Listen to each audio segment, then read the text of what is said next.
अस्सलाम वालेकुम जी। खुश रहें, आबाद रहें। कैसे हैं आप सब? सुबह सुबह का टाइम था, बच्चे स्कूल जा चुके थे, दूध आ गया तो मैंने सोचा सबसे पहले दूध को उबाल लिया जाए।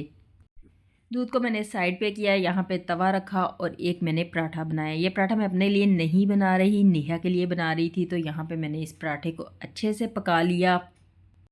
नेहा स्कूल नहीं जाती, घर पे ही होती है। बाकी बच्चे जब स्कूल चले जाते हैं, मैं फ़ारिग होती हूँ, उसके बाद मैं उसका नाश्ता बनाती हूँ और अपना नाश्ता भी मैं तभी बनाती हूँ। तो यहाँ मज़े का पराठा बन चुका है। गोल बन जाए, चौकोर बन जाए, जैसा भी बनाना चाहें बना लें, इससे कोई फ़र्क नहीं पड़ता कि गोल ही होना चाहिए। पराठा बनाने के बाद मैंने चाय रखी। चाय में दूध, पत्ती, चीनी आप अपने हिसाब से डाल सकते हैं। चाय में एक उबाल आ जाए तो इसे 5 से 7 मिनट के लिए हल्की आग के ऊपर पकाएं। चाय बहुत मज़े की बनेगी। बाकी चीनी पत्ती आप अपने हिसाब से डाल लीजिएगा। मैं थोड़ी पत्ती कम ही पीती हूँ, आप तेज़ पीती हैं तो तेज़ भी डाल सकते हैं।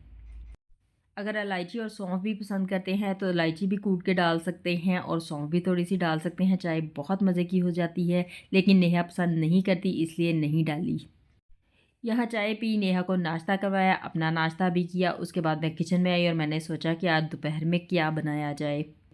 फ्रिज खोली तो मूलियाँ नज़र आई। सोचा आज मूलियों वाले पराठे बनाए जाए, उसकी रेसिपी आपके साथ शेयर की जाए। यहाँ मैं मूलियाँ निकाल के लाई हूँ, इसको मैंने शॉपर के अंदर रखा है। अब मैं आपको निकाल के दिखाती हूँ। ये तकरीबन हफ़्ता 10 दिन पुरानी मूलियाँ हैं, तो देखें बिल्कुल फ़्रेश की फ़्रेश हैं, कोई नरम नहीं पड़ी। अगर आप शॉपर में इस तरह से रखेंगे तो बहुत ही ज़बरदस्त मूलियाँ आपको मिलेंगी। सब्जियों को लंबे अरसे तक कैसे फ़्रेश रखा जा सकता है, इसकी वीडियो मैं दे चुकी हूँ, लिंक मैं डिस्क्रिप्शन में दे दूँगी, तो आप वहाँ से देख लीजिएगा। मूलियाँ हमारी इतने दिन गुजरने के बाद भी बिल्कुल फ्रेश हैं। यहाँ पे मैंने मूलियों को साइड पे किया और मूलियों को छीलना स्टार्ट कर दिया। वैसे मूलियों के पराठे कुछ लोग इनको छीले बगैर भी बनाते हैं, लेकिन मैं छील के ही बनाती हूँ। दोनों तरह से आप बना सकते हैं। अगर ना छीलें तो अच्छी तरह से मूलियों को धो लें और अगर छीलना चाहें तो छील लें। यहाँ पे मूलियों को मैंने छील लिया है और इनकी ऊपर और नीचे से साइडें भी काट ली हैं। काटने के बाद जी इनको साइड पे रखते जाना है। ये मूलियों के पराठे बहुत ही ज़्यादा मज़े के बनेंगे और बहुत ज़बरदस्त बनेंगे, तो आप इस रेसिपी को एक बार ट्राई ज़रूर कीजिएगा।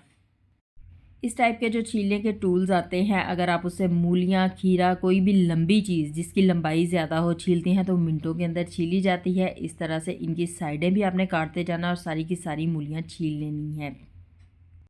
बहुत आसानी से मिनटों के अंदर मैंने सारी की सारी मूलियाँ छील ली हैं। अब आती है इनको कद्दूकश करने की बारी।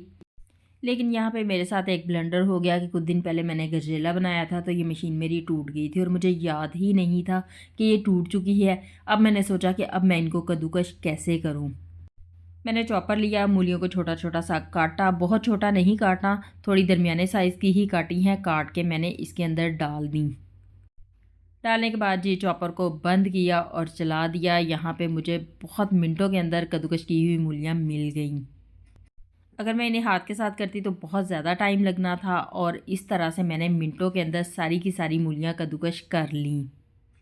यहाँ जितना मशीन को चलाते जाएंगे इसका पेस्ट बनता जाएगा, तो हमें यहाँ बहुत ज़्यादा मशीन को नहीं चलाना कि पेस्ट ही बन जाए। बस इस तरह से थोड़ी मोटे मोटे से पीसेस आ जाएँ तो फिर वहाँ पे मशीन को रोक दें और अब इसे किसी बाउल के अंदर निकाल लें।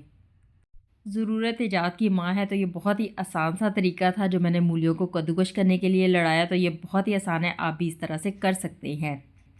यहाँ पे आसानी से बर्तन धोने की भी एक टिप दूंगी। इस टाइप की जब हम मशीनें इस्तेमाल करते हैं या बर्तन जो धोने वाले होते हैं, तो उसको ऐसे ही सिंक पे ना रखा करें। फ़ौरन से उसके अंदर पानी डाल के पानी को फेंक दें और उसके बाद उस बर्तन को साइड पे रख दें। जब आप उसे बाद में भी धोएंगे तो बर्तन धोने में ज़्यादा टाइम नहीं लगेगा, जितने मर्ज़ी बर्तन हो 5 मिनट ही लगेंगे। लेकिन अगर बर्तन में चीज़ें जम जाएंगी तो धोने में भी ज़्यादा टाइम लगेगा। यहाँ मूलियों को मैंने चूल्हे के ऊपर रख दिया है, आग को मैंने फुल तेज़ कर लिया है।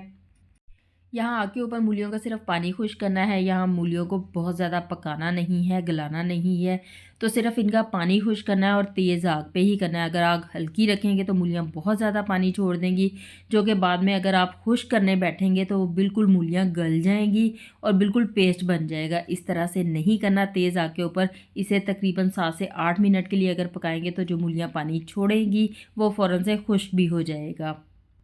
और इसका ये फ़ायदा होगा कि मूलियाँ पानी नहीं छोड़ेंगी। गूँदने के बाद आटा सख्त का सख्त ही रहेगा, नरम नहीं पड़ेगा। अगर हम उसे नेक्स्ट डे भी पराठे बना रहे होंगे तो उसके पराठे अच्छे ही बनेंगे। यहाँ अब इन मूलियों को बिल्कुल ठंडा कर लेना है। ठंडा होने में इन्हें थोड़ा सा टाइम तो लगेगा। यहाँ मैंने इन्हें ठंडा करना था तो इसको मैंने थोड़ा सा साइड पे किया। अब आती है मिर्चों की बारी। चॉपर मैंने धो दिया था इसलिए मैंने उसमें मिर्चें नहीं पीसी। ये एक छोटी सी मशीन है जो कि बहुत ही कारआमद है। अगर आपके पास लाइट ना हो, आपको कुछ छोटा छोटा पीसना है या ऑमलेट वगैरह बनाना है तो उसके लिए ये बेस्ट है। यहाँ मिर्चें जो मैं आपको दिखा रही हूँ ये तकरीबन हफ्ता 10 दिन पहले की हैं, लेकिन अगर आप देखें तो ये बिल्कुल ताज़ा की ताज़ा ही हैं। मेरे तरीके से अगर आप सब्जियों को सेव करेंगे तो आपको सब्जियां ताज़ा की ताज़ा ही मिलेंगी। यहाँ पे मैंने तकरीबन 15 से 20 सब्ज़ मिर्चें ली और उनको पीस लिया। लेकिन पीसना नहीं है, यहाँ पे इनको मोटा मोटा सा कुटा हुआ बनाना है। तो इसके लिए मैंने इस मशीन के अंदर डाल दिया। इसको हाथ के साथ चला लें, लाइट ना भी हो तो इजीली आप इसको चला सकते हैं। थोड़ी सी चीज़ है, सालन का कोई भी मसाला बनाना हो बहुत इजीली इसमें फ़ौरन से बन जाता है। यहाँ पर सब्ज़ मिर्चें सारी की सारी कट गई हैं और मूलियों के पराठे के अंदर मैंने इसी टाइप की डालनी थी, पेस्ट नहीं डालना था। तो यहाँ पे अगर देखें तो बारीक सी कट गई हैं और बहुत ही ज़बरदस्त बन गई हैं। ये छोटे छोटे से गैजेट्स होते हैं जो हमारी ज़िंदगी को बहुत ही ज़्यादा आसान बना देते हैं और मिनटों में हम खाना पका लेते हैं। मिर्चें साइड पे करने के बाद मैंने इन मूलियों को किसी बड़े बर्तन के अंदर निकाल लिया। अब मैंने इन्हें परात में निकाला है ताकि अच्छी तरह से ये ठंडी भी हो जाए और इसी के अंदर मैं आटा गूंद लूँगी। थोड़ा इन्हें फैला दिया। उसके बाद जी मैंने सूखा धनिया लिया, उसको मैंने अच्छी तरह से पीस लिया। जब भी सूखा धनिया या ज़ीरा आप इस्तेमाल करें तो ताज़ा अगर आप पीस के डालेंगे तो उस चीज़ में उसका टेस्ट बहुत ही ज़्यादा मज़े का बनेगा। अगर आप पहले से पिसा हुआ डालेंगे तो उतना मज़े का टेस्ट नहीं आएगा।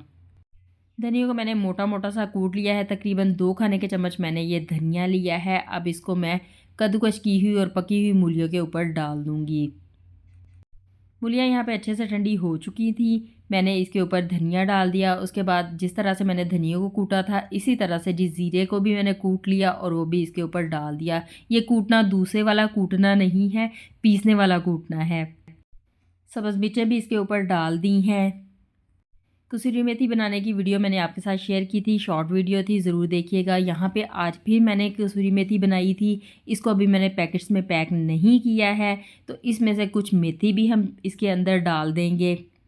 यहाँ ताज़ा मेथी भी डाली जा सकती है और खुश्क वाली भी डाली जा सकती है। मैं तो मेथी ज़्यादा सारी खुश्क करके रख लेती हूँ और पूरा साल इसे इस्तेमाल करती हूँ। माइक्रोवेव में करेंगे तो रंग इसका काला नहीं होगा, सब्ज़ का सब्ज़ ही रहेगा।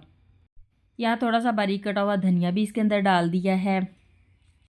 ये चीज़ें डालने के बाद अब हमने इसके अंदर डालना है नमक और मिर्च। तकरीबन 3 खाने के चम्मच इसके अंदर मैंने नमक के डाले थे, 3 खाने के चम्मच ही मिर्च के डाले थे। यहाँ पे नमक और मिर्च थोड़ा ज़्यादा जाएगा। आटे के अंदर नमक मिर्च थोड़ा सा ज़्यादा डले तभी स्पाइस बनता है। और ये मूलियों वाले पराठे थोड़े से स्पाइसी ही मज़े के लगते हैं। अगर आप इन्हें बिल्कुल फीका बना देंगे तो ये मज़े के नहीं लगेंगे। अब इन सब चीज़ों को बहुत अच्छी तरह से मिक्स कर लेना है। चम्मच की मदद से भी कर सकते हैं, हाथ की मदद से भी कर सकते हैं। अच्छी तरह से इसे मिक्स कर लें। आमतौर पे लोग गूँथा हुआ आटा लेते हैं और उसके पेड़े बनाने के बाद उसके अंदर ये मिक्सर देते हैं और उसके पराठे बना लेते हैं, लेकिन मैं इस तरह से नहीं बनाती। मैंने इसके अंदर खुश्क आटा शामिल कर दिया है। खुश्क आटा शामिल करने के बाद इसको बहुत अच्छी तरह से मिक्स करते जाना है। लेकिन यहाँ एक चीज़ का ख्याल रखना है कि यहाँ हमने पानी का इस्तेमाल नहीं करना, बल्कि खुश्क आटा डालते जाना है और इसे बहुत अच्छी तरह से मिक्स करते जाना है। थोड़ा थोड़ा करके आटा डालते जाएं, मिक्स करते जाएं। जितना आटा इस मिक्सर को लेना होगा ये ले लेगा और उसके बाद ये बिल्कुल गूंदा हुआ आटा बन जाएगा। यहाँ पे अगर मैं आपको दिखाऊं तो ये मैंने बिल्कुल गूंदा हुआ आटा बना लिया है। इसके अंदर मैंने पानी का इस्तेमाल बिल्कुल भी नहीं किया। इस कच्चे आटे को ही टेस्ट करके आप नमक मिर्च का हिसाब भी लगा सकते हैं। आटा हमारा अच्छे से गुंज चुका है। इसे प्लास्टिक के बॉक्स के अंदर रख लें। अच्छी तरह से इसको लेवल किया, इसको ऊपर से बंद किया और मैंने इसे फ्रिज के अंदर रख दिया सेट होने के लिए, ठंडा होने के लिए। क्योंकि अब मुझे इसके पराठे दोपहर को ही बनाने थे तो मैंने अपना काम कंप्लीट करके फ्रिज में रख दिया।